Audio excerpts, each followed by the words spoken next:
প্রভু, আজকাল স্বর্গ তো ডিজিটাল হয়ে গেল, আপনি একটা গাড়ি কেন কিনছেন না? আমার পিঠটাও ব্যথা করে, ভাবছি জিম জয়েন করবো। ওহে মূর্খ, সবেই তো বিশ্বকর্মা কোম্পানি খুললো, বলতে বলতে কি গাড়ি হয়ে যায়?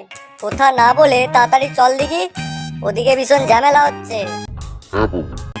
যদি এই নন্দী, বিরিঙ্গি, বিষ্ণু, ইন্দ্র, উর্বশী সবাইকে জিমে ঢোকাতে পারি, তবে আমার ছেলে গণেশের জিমখানাটা ভালোই চলবে।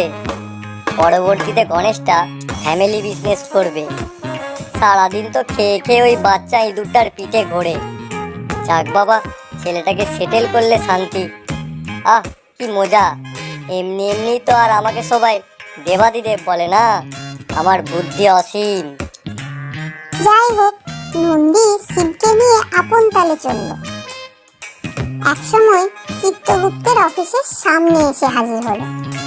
চিত্রগুপ্তের অফিসের সামনে আসতেই শিবের মাথা গরম হয়ে গেল। কি চেঁচামেচি করছে সব, যেন কানে তালা লেগে যাবার জোগাড়। কোনো শৃঙ্খলা নেই দেখছি। এদিকে উর্বশী, রম্ভা, মেনকা এত সাজ দিয়েছে যে একদিকে হাঁটছে তো অন্যদিকে লাইট পড়ছে তাদের কাপড়।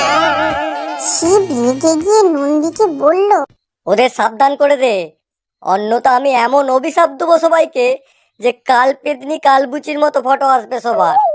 এদিকে এই কথা শোনার মাত্রই অপ্সরারা যে যার মতো করে চুপ করাতে লাগলো লাইনের সবাইকে, নচেত ফটো তোলার জন্য এত সাজগোজ বেকার যাবে।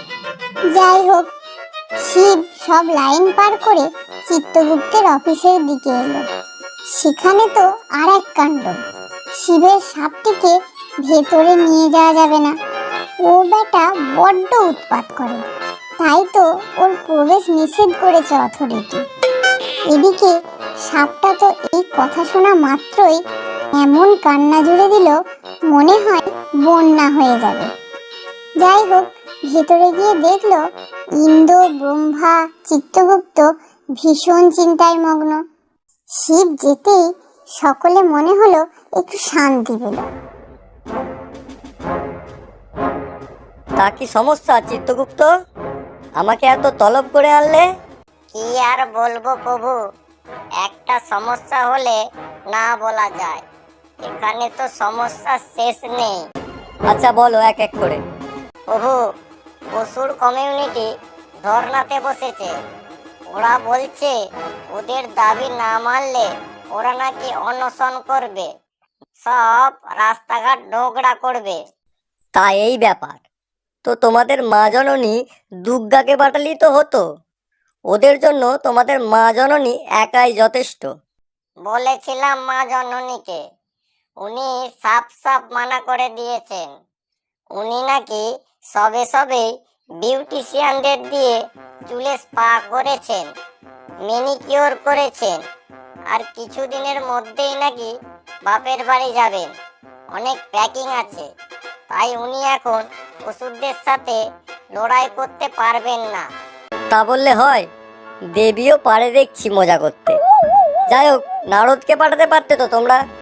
আমরা নারদকে পাঠানোয় দেবী আরো রেগে গেল, বলল আপনি নাকি সারাদিন শুয়ে বসে আর গাঁজা টেনে দিন কাটান, কিছু না করে আপনার ভুঁড়ি বাড়ছে, তাই আপনি যাবেন বলে মা জননী বলল। ইস, দেবী আমার খিল্লি করে ছাড়লো।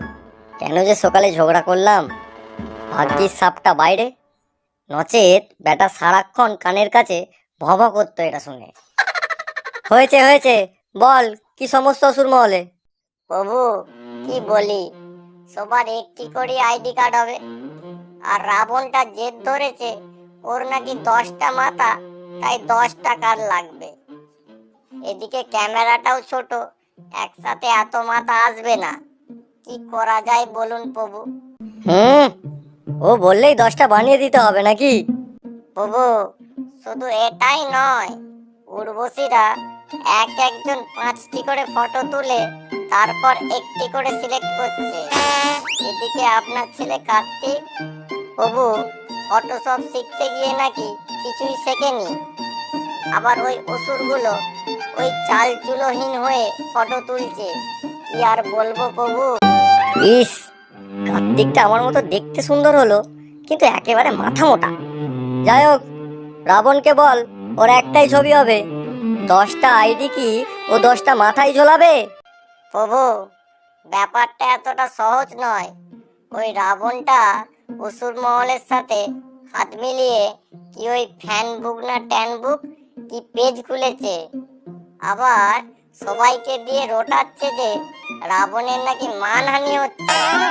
রাবণটার মার্কেট নাকি আজকাল খুব ভালো। সবাই রাবণটার হয়ে আওয়াজ তুলছে, বলছে দাবি না মানলে রাবণটা অনশন করবে। ধর্ণা দেয়া শুরু করেছে। এই ধর্ণা আবার কি? ওই মন্দবুদ্ধি রাবণটা নাকি এটা মর্ত থেকে শিখেছে। ওখানে নাকি যে কোনো কাজের জন্য এরকম ধর্ণা দিয়ে দিয়ে কাজ বের করতে হয়। এভাবে নাকি নিজের অধিকার বুঝে নিতে হয়, না হলে পাওয়া যায় না কিছুই। ছি ছি, রাবণটা শেষ অব্দি মর্ত থেকে বুদ্ধি ধার করেছে। গেল গেল, আমাদের সব মান সম্মান ধুলোয় মিশে গেল। তা মহর্ষি বোম্বার কি মতামত? কি আবার মতামত হবে? ওকে একটাই দেয়া হবে। নারায়ণ নারায়ণ বলতে বলতে নারদ হাজির হলো। প্রভু, এই মাত্রই রাবণটার সাথে কথা বলে এলাম। ও কিছুতেই মানছে না। বলছে যদি ওকে 10টা কার্ড না দেয়া হয় তাহলে ও নাকি ডিজিটাল আন্দোলন করবে। আজকাল ওই উজবুকটার নাকি অনেক ফ্যান ফলোয়ার আছে। আরো বলছে যে মহর্ষি বোম্বা যদি বয়স্ক হয়ে এতগুলো মাথার জন্য কাঠ নিতে পারে তাহলে রাবণ তো কচি। এ, ওর এত বড় সাহস!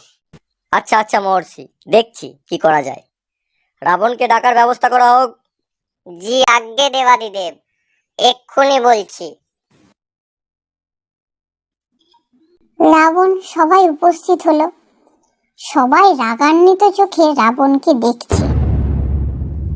রাবণ, তোমার দাবি নিয়ে আমরা অনেক ভাবলাম, কিন্তু ভেবে দেখলাম তা সম্ভব নয়। না না না, তা বললে হবে না। আমার চাই তো চাই।